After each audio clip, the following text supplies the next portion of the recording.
Hello students, welcome to One Solution and I am your teacher Bitupan sir. Today we will continue from question number 6 of exercise 2.5. यहाँ पे दिया गया है write the following cubes in expanded form. That means जो question दिया गया है question number 6 में उनका expansion निकालना है using certain identities. The first problem is 2x plus 1 whole cube. So let's start with this problem. 2x plus 1 whole cube. As you know children, this particular question will follow the first identity of cube, which is x plus y whole cube.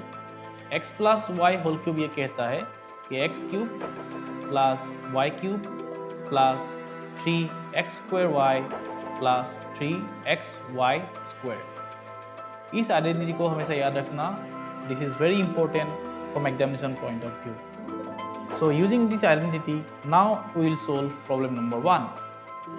2x plus 1 whole cube. यहाँ पे first term है 2x, तो 2x का whole cube plus according to identity second term का cube होता है. यहाँ second term है 1, तो 1 का क्यूब. देन हम लोग according to formula 3x square y जो है यहाँ पे आएगा 3 ऑटोमेटिक. देन x मतलब फर्स्ट टर्म है यहाँ पे 2x का होल स्क्वायर इंटू y मतलब सेकेंड टर्म है यहाँ पे 1 प्लस अकॉर्डिंग टू फॉर्मूला 3 आएगा इंटू x मतलब फर्स्ट टर्म है 2x then into second term का होल स्क्वायर, सेकेंड टर्म है यहाँ पे 1. Now let us simplify this term. 2x whole cube will give us 8x cube because 2 का cube 8 होता है, x का क्यूब x cube खुद. Then the cube of 1 is 1 itself plus 3 into 2x का whole square बनेगा 4x square into 1. Lastly 3 into 2x gives 6x into 1 square is 1. और एक बार हम लोग सिंप्लीफाई करेंगे. 8x cube plus 1 plus 12x square plus 6x because 3 into 4x square into 1 इसलिए आएगा सिर्फ 12x square. Similarly 6x into 1 only gives us 6x. So this will be the answer for question number 1. Alright children, अब हम लोग चलेंगे problem number 2 की ओर. Problem number 2 में दिया गया है 2a minus 3b whole cube. Question देख के ही तुम लोग समझ गए होगे कि ये क्यूब का सेकेंड आइडेंटिटी मतलब x minus Y whole cube follow होगा. Problem number 2 2a minus 3b whole cube. तो जैसे कि मैंने बताया इसमें क्यूब का सेकेंड आइडेंटिटी यूज होगा जो कि है x minus Y whole cube. इसका एक्सपेंशन होगा x क्यूब फर्स्ट टर्म का cube minus y cube second term का cube minus 3 into first term का square second term into plus 3 into first term into second term का whole square. That is the identity. अब हम लोग इसी identity को इस प्रॉब्लम को सोल्व करने के लिए यूज करेंगे.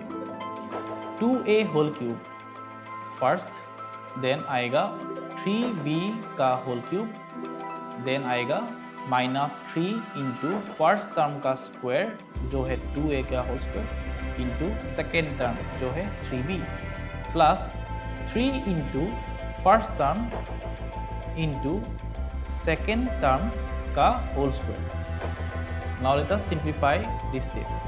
2a whole cube will give 8a cube minus 3b का होल क्यूब बनेगा 27b क्यूब. आई होप तुम लोग को समझ में आया होगा. 3 का क्यूब होता है 27 इसलिए मैंने यहाँ पे 27 लिखा और b का क्यूब है b क्यूब खुद तो यहाँ पे b क्यूब लिखा मैंने सिंपली.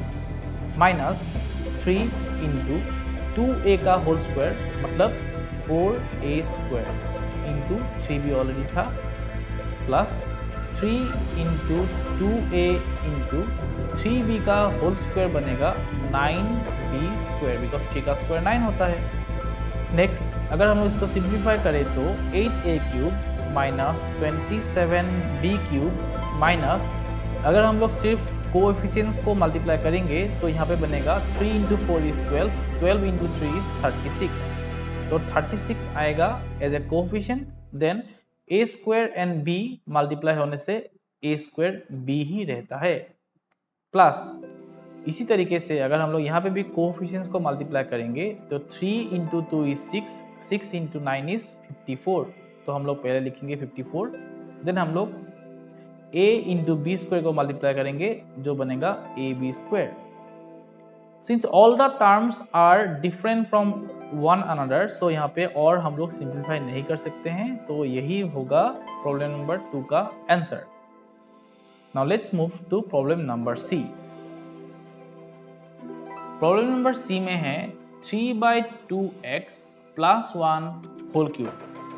तो फ्रैक्शन देख के मत डरना चिल्ड्रन, बिकॉज आफ्टर ऑल ये फर्स्ट आइडेंटिटी क्यूब का ही यूज होगा, क्योंकि यहाँ पे बीच में प्लस साइन है। Problem number 3, 3/2x plus 1 whole cube. तो जैसे कि मैंने बताया यहाँ पे भी आइडेंटिटी क्यूब का फर्स्ट वाला यूज होगा। तो according to that identity 3/2x whole cube आएगा, मतलब फर्स्ट टर्म का क्यूब प्लस सेकेंड टर्म का cube plus 3 into first term का स्क्वायर। तो यहाँ पे फर्स्ट टर्म है 3/2x उसका whole square into second term plus 3 into first term जो है 3/2x इंटू होगा सेकेंड टर्म जो है 1। 3/2x का होल क्यूब, बच्चों पहले कोएफिशिएंट का क्यूब निकाल लो। 3/2 का होल क्यूब होगा 27/8, बिकॉज 3 का क्यूब 27 होता है और 2 का क्यूब है 8। उसी तरीके से अल्फाबेट या वेरिएबल जो है यहाँ पे x का क्यूब होता है x क्यूब ही, प्लस 1 का क्यूब होगा 1 plus 3 into 3/2x whole square. तो 3 इंटू 3/2 का होल स्क्वायर बनेगा 9/4 x स्क्वायर इंटू 1 तो है ही, एक बार के लिए हम लोग लिख लेते हैं, प्लस 3 इंटू 3/2x इंटू 1। यहाँ पे कुछ भी होल स्क्वायर या क्यूब नहीं है, तो सिंपली हम लोग यहाँ पे डायरेक्ट मल्टीप्लाई कर सकते हैं। तो न्यूमरेटर्स अगर हम लोग मल्टीप्लाई करेंगे तो 3 और ये 1 मल्टीप्लाई होगा। 3 3 1, 3 3 9, 9 इंटू 1 इज 9। तो ऊपर रहेगा सिर्फ 9x, नीचे रहेगा 2। नेक्स्ट और एक स्टेप हम लोग इसको सिंप्लीफाई कर सकते हैं, तो यहाँ पे लिखेंगे हम लोग 27x cube by 8 plus 1 plus, अब हम लोग इन तीन टर्म्स को इंटू करेंगे। तो बच्चों देखो ध्यान से, 3 और 9 यहाँ पे इंटू होगा, 3 और 4 कैंसिल नहीं जाता है, तो सिंपली ऊपर में ही मल्टीप्लाई होगा। 3 into 9 is 27, 27 into 1 is 27 again. तो ऊपर रहेगा सिर्फ 27x स्क्वायर और नीचे आएगा सिर्फ 4 प्लस आखिर में जो टर्म था 9x/2 उसको लिख देते हैं। तो ये रहा solution for problem number 3। I hope तुम लोग को ये क्वेश्चन भी समझ में आया होगा। Now let's move to the last problem, problem number 4, x minus 2/3y whole cube. तो कमेंट सेक्शन में जल्दी बताओ बच्चों, ये वाला जो क्वेश्चन है इसमें हम लोग क्यूब का कौन सा आइडेंटिटी यूज करेंगे, पॉजिटिव या negative? Yes, I am sure तुम लोगों ने सेकेंड वाला ही बोला होगा, बिकॉज यहाँ पे बीच में है नेगेटिव साइन, तो हम लोग यहाँ पे यूज करेंगे क्यूब का सेकेंड आइडेंटिटी जो है x minus Y whole cube. According to that identity हम लोग पहले लिखेंगे x क्यूब या फर्स्ट नंबर का क्यूब।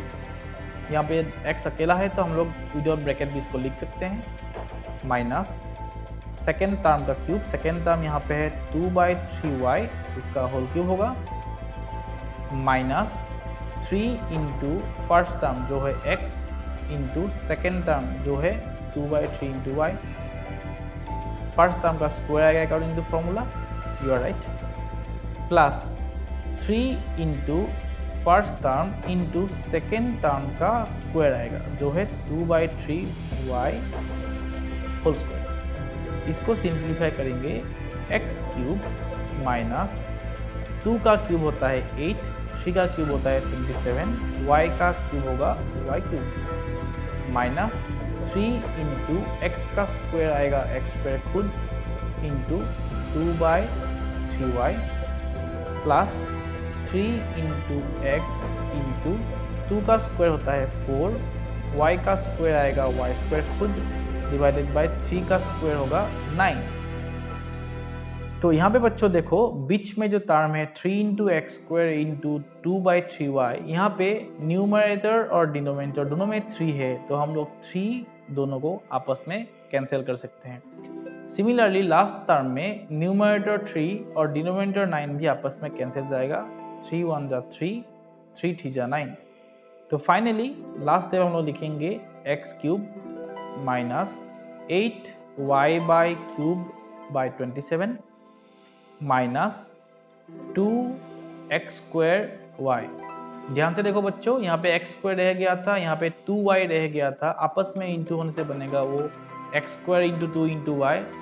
कोफिशिएंट के खातिर 2 पहले आएगा, देन x² उसके बाद y। हम लोग अरेंज करके हमेशा लिखते हैं। प्लस अब लास्ट टर्म में क्या क्या बचा, नीचे में बचा 3, ऊपर में बचा 1 इंटू एक्स इंटू 4y²। इसको सिंप्लीफाई करने से ऊपर रहेगा 4x/y² डिवाइडेड बाय 3। तो ये रहा solution of problem number 4। I hope तुम लोग को ये वीडियो जरूर पसंद आया होगा। अगर तुम लोग को पसंद आया है काइंडली लाइक, शेयर और कमेंट करना मत भूलना। And if you have not subscribe to this channel, please do subscribe. With this, thank you, have a nice day.